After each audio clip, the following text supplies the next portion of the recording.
Have we just experienced Apple's best week ever?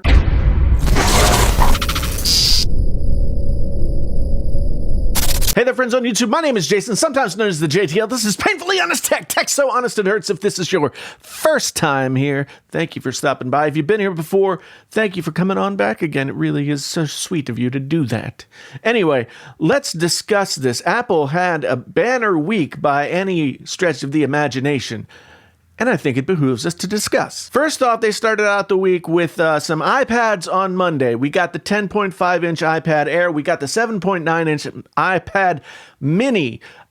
These products are not exactly brand new. Same kind of design as some older models, but they fill the gaps in the iPad models that were there between normal iPads and Pro iPads. Some folks were not really very impressed with these offerings because they didn't really do a whole lot in terms of cutting edge, new design, whatever. But I think it was a great move. iPads are now more powerful and more reasonably priced for more people. It could become the first real step to the iPad becoming the computing device that is attainable for the most people. My take on this, great move by Apple, fills the gaps in terms of devices and price points, giving more folks an opportunity to own Apple products. Now on Tuesday, we got iMacs. Mostly this was just a processor and GPU spec bump, but other than that, really nothing about the iMac has changed, which is disappointing. No redesign, but still a 5K display.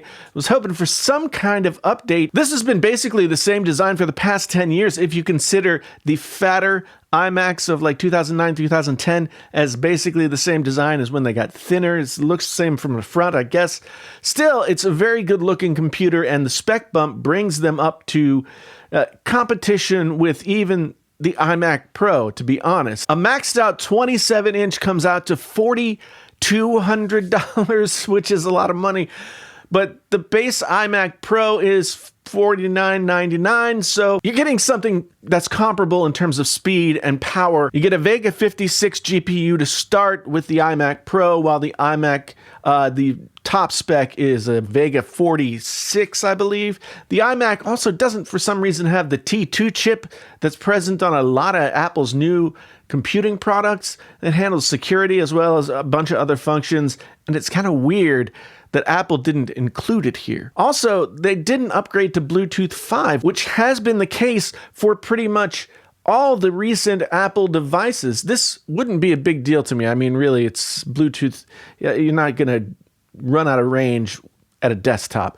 But Bluetooth 4 could mean that they're still using the same Bluetooth hardware that they did in the 2017 iMac, which I found to be really annoying and unreliable. Very often, my mouse or keyboard would come untethered to the Bluetooth, and I'd have to restart the whole thing. And that's one of the reasons that I got rid of my 2017 iMac. If anything needed fixed on the iMac, it's the Bluetooth, but well, maybe it's better. Maybe who knows? Maybe they've somehow made it better. It's a known issue, so fingers crossed. Here's my take on the iMacs. While I like the internal updates and the iMac giving options for 6-core processors and more powerful GPUs, and it's competing with products like the iMac Pro that are a little bit more unreachable, it's still a great machine for families and large swaths of pros out there. To say that the design is long in the tooth is an understatement at this point. Apple already has a target on its back when it comes to design after Samsung threw down with the S10 line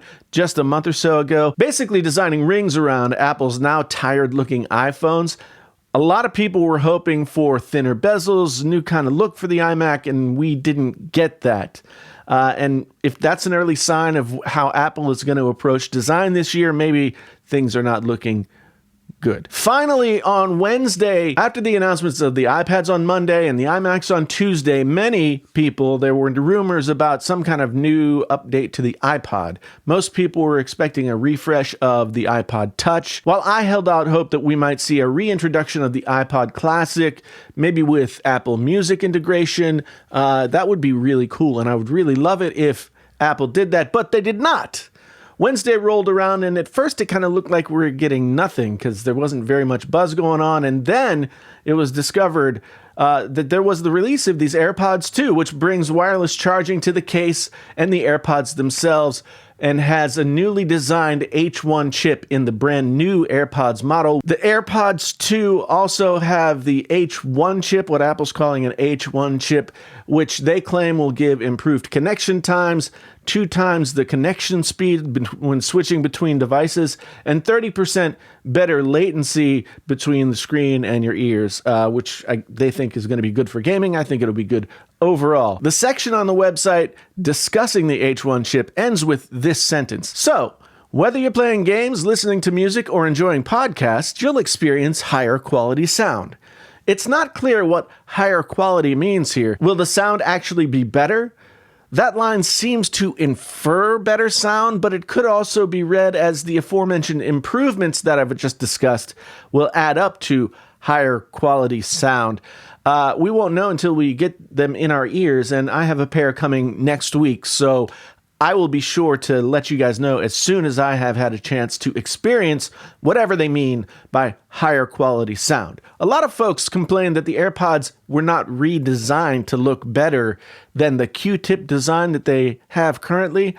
I personally didn't expect a redesign whatsoever. Apple, many years ago, spent tons of time and money and research in redesigning the EarPods where this design originated, and it maximizes the shape and the acoustic properties with porting of different frequencies and that kind of sound for some acoustical magic that allowed the EarPods to maximize the best sound possible. People are split on the AirPods and the EarPods, whether they sound good. Some people say no, some people say yes. I like the AirPods better than the EarPods. Your mileage may vary. AirPods are built on the same design, and while they're not the best sounding wireless buds available, they do sound pretty good, and their convenience because of the interior tech that helps them connect and all that kind of stuff has made them one of Apple's most successful products. I have AirPods, I use AirPods, I have reviewed knockoff AirPods that sound better than the real thing. If these new AirPods do in fact improve the sound as well as the other stuff that they were talking about on the website, Apple will probably have a major win on their hands, even if the new model does cost $200 instead of $159. If you have the original AirPods, you can buy the wireless charging case for $79. So for the folks who complain about the price of the AirPods, they have either not spent too much time with quality headphones or they're letting their biases show. The AirPods have been a great product for Apple, and a lot of people really like them. So if they are markedly better with the AirPods 2, I have no problem paying $200 for them. The fun unfortunately stopped after Wednesday, though. Apple went silent and the glut of new products dried up. We didn't see a new iPod, we didn't see AirPower, we still haven't seen anything regarding the promised Mac Pro that's going to come out sometime this year, supposedly. And of course, we have to wait and see if Apple can rise to the challenge of designing a more interesting iPhone this year, or run the risk of being lapped by the competition. Was this Apple's best week ever? Given the volume of new products and the overall improvements made to the Apple lineup, it's hard to, I can't really think of another week where so much has happened on the Apple front. But they still have a ways to go. They've promised us products that they haven't delivered. And even with these new products, we didn't exactly get all the stuff that we hoped for or wanted when it comes to new designs, etc., etc.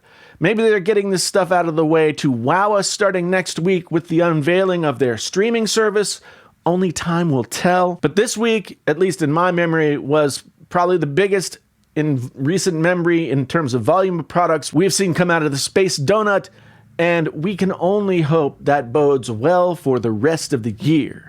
What do you guys think? Do you think that this was the best week that Apple's had in quite a long time? I mean, it was a lot of stuff to come out, and most of it pretty positive, at least in my opinion. Your opinion might be different. Let me know down in the comments. We can have a discussion about it, boisterous or otherwise. So get down there and let me know what you think. Anyway, thanks again so much for being here. If this was your first time here and you want to come on back again, you can do that by liking and subscribing and these things that I'm putting on the screen right now. And if you've been here before, thank you so much for coming back again. Your repeated business is very, very meaningful to me. I really do appreciate it.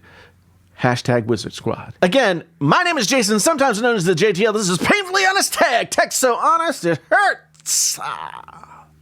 Until the next time, I'm out. Hey, you're still here and you haven't left yet, and maybe you want to watch another video. There are a couple of videos here that I suggest that maybe you want to check out. Also, hit me on the social medias over there, and don't forget to subscribe to the channel, and I'd love to have you back again sometime soon. Thank you so much for being here.